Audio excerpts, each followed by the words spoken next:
Salut les copos, on se retrouve dans cette deuxième partie sur la fabrication de ma boîte à bijoux. Aujourd'hui on s'attarde sur le couvercle. Alors comme vous pouvez le voir, je débite un petit morceau de chêne. Alors je l'ai coupé en deux parties, recollé ensemble, en prenant bien soin d'intervertir le sens des fibres pour éviter toute déformation. Mais hélas, ça ne s'est pas passé comme prévu.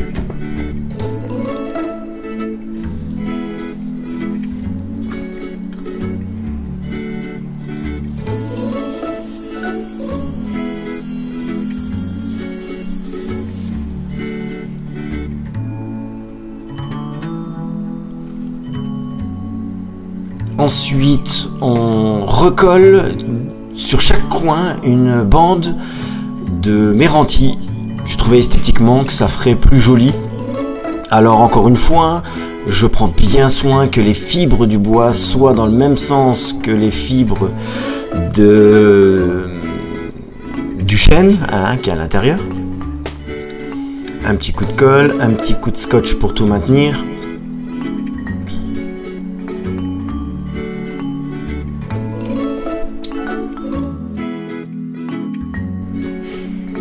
Et bien voilà, comme vous pouvez le voir, un petit morceau qui se barre. Ça commence déjà à me gonfler.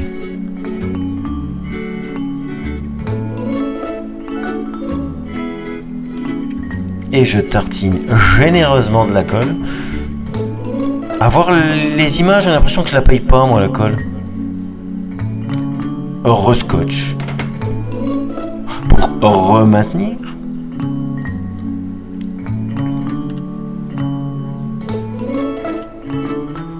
On essuie les bavures de colle. Et on serre le tout avec un machin truc bidule de chez Wolfcraft. Bien utile. Je crois que c'est un serre-cadre.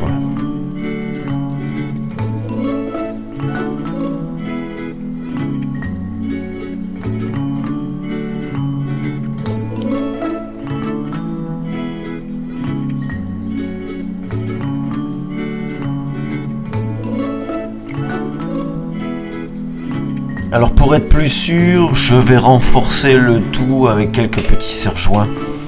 On ne sait jamais. Pour éviter de marquer le bois avec les serre-joints, j'intercale entre des petites cales de bois.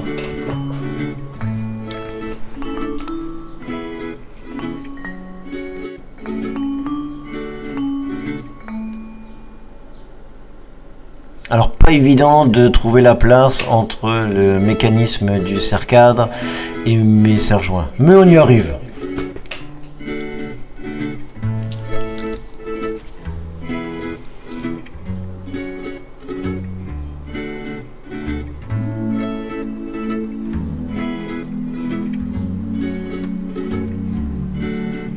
Allez, encore un petit dernier pour la route.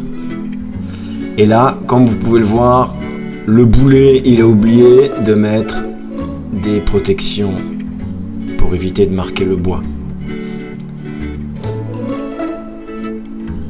Une fois le tout bien sec, le lendemain, on enlève les serre-joints, on enlève le serre-cadre, et puis on regarde ce que ça a donné.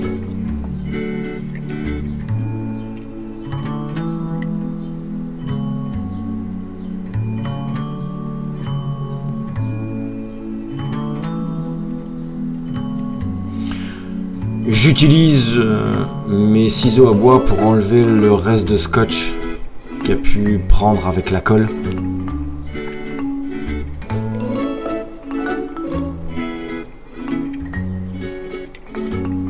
Alors j'y vais doucement pour éviter bien sûr d'enlever du bois. Il ne s'agit que d'enlever les bavures de scotch et de colle.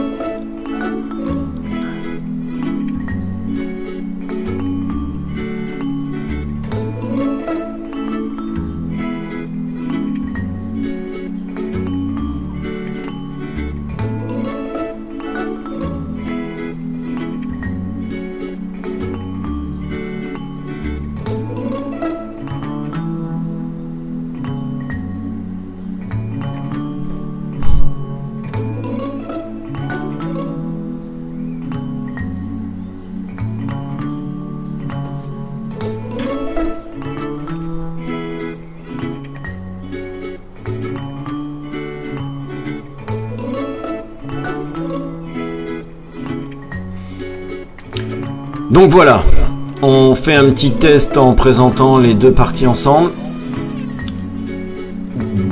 Bien évidemment, avant, je passe un petit coup de papier de verre, un petit coup de rabot pour enlever quelques bavures. C'est plutôt pas mal. Ça rend bien esthétiquement. Ensuite, pour mettre tout à plat, je me fais un petit gabarit en l'aide de... Enfin, en mettant quelques morceaux de papier de verre au double face sur une planche de mélaminé.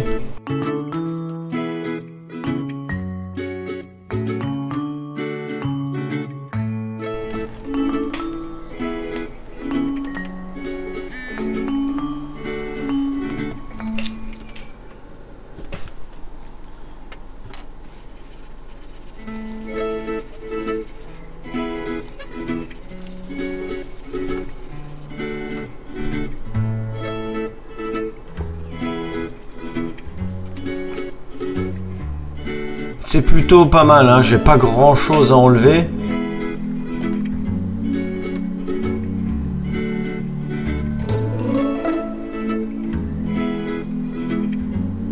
Voilà, je me sers d'un petit crayon de papier pour marquer les endroits où il y a un petit peu de matière à enlever.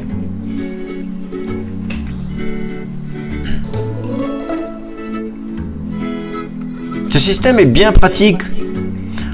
C'est bien plat. On en profite. Je passe un petit coup sur le couvercle en même temps. Il n'y a pas grand chose à enlever.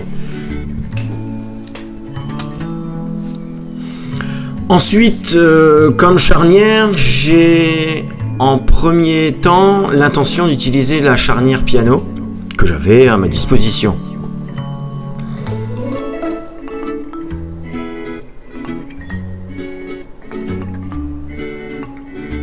Donc je décide de réaliser une petite gorge pour incruster la charnière à l'intérieur.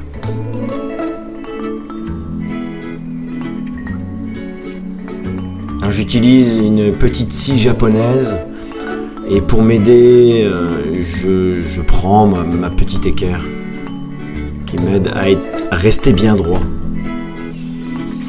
Ensuite, pour réaliser cette encoche, j'utilise ma petite affleureuse Makita. Ça n'a pas été très simple.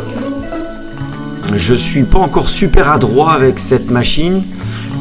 Je pense que je n'ai pas utilisé la bonne semelle. Donc je termine à la râpe.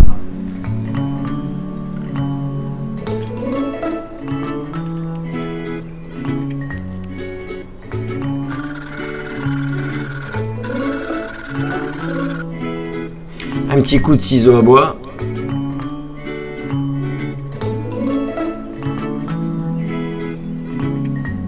Allez, encore un petit coup et ce sera bon.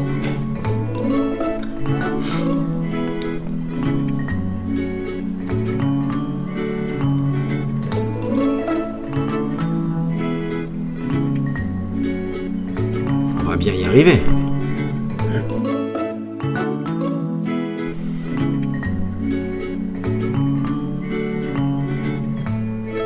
Voilà, là c'est pas trop mal. On replace le couvercle pour voir ce que ça donne.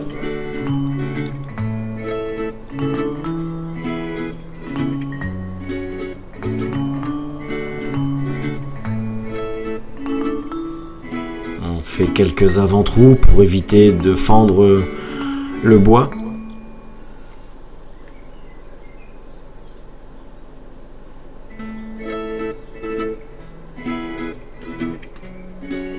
Petit coup de soufflette.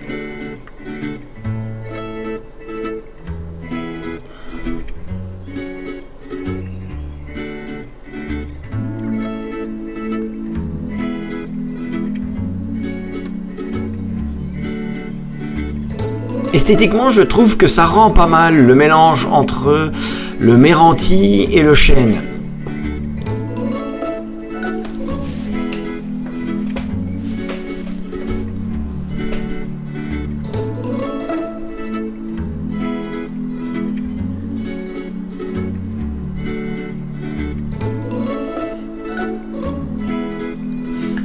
Donc voilà au final ce que ça donne avec ce couvercle.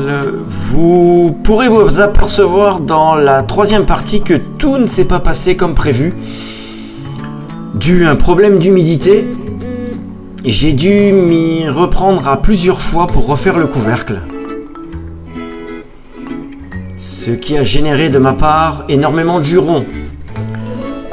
Donc voici au final en image ce que ça donne. Je vous remercie d'avoir suivi cette vidéo. Et si vous voulez savoir la suite de ce qui s'est passé, je vous invite à vous abonner à ma chaîne pour voir la troisième partie de la fabrication de ma boîte à bijoux. Je vous remercie infiniment et à la prochaine. Ciao les copos.